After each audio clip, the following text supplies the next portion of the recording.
जादाई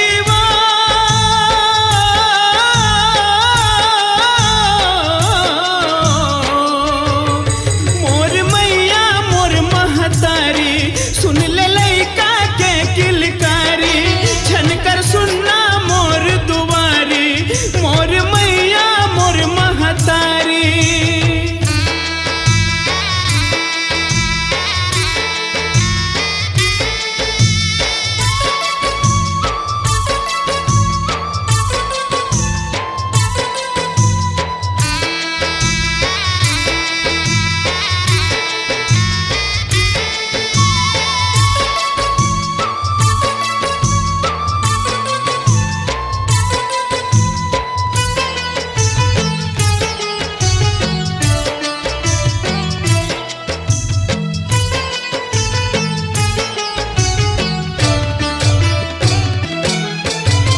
पुलकित हृदय हो गए माँ जब अंगना माते आए मरे सन सब हो गए रहन वो तैहा हम लज आए।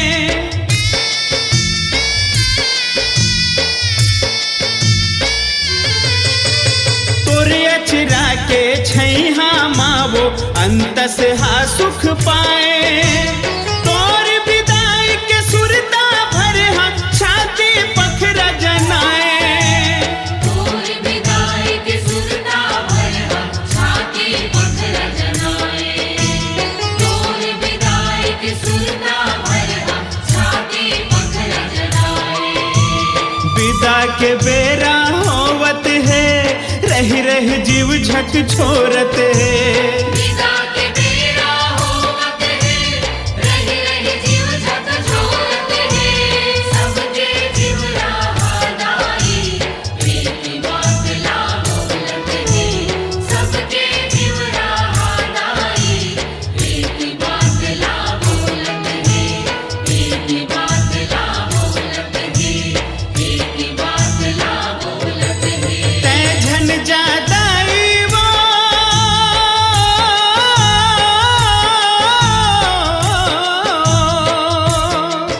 तै झन जादाई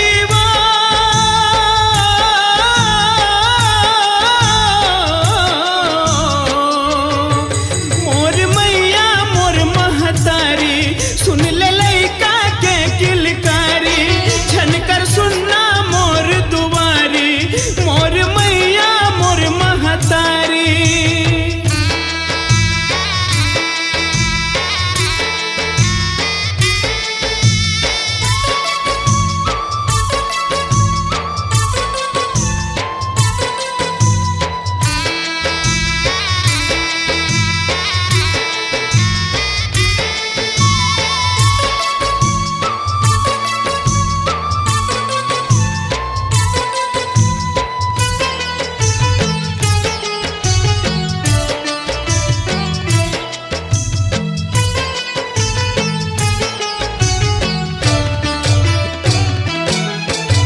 साज सिंगार चघावे कौनो पौरी तोर पखारत है झन जाना मोर दाई कह के बेटा तोर चिख पारत है।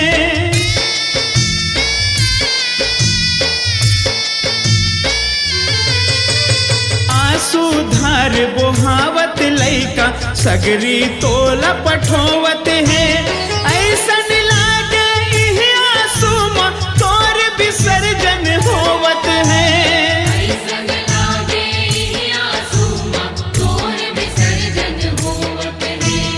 ऐसन लागे इहे आंसू माँ तोर विसर्जन होवत है। दूध के कर्जा अगोरत है औआ बे मन बोलत है। दूध के कर्जा गोरत है औआ बे मन बोलत है।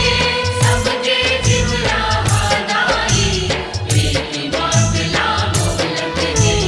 सबके जीव राहदाई प्रीति बात ला बोलत है। प्रीति बात ला बोलत है। प्रीति बात ला बोलत है। तै झन जादाई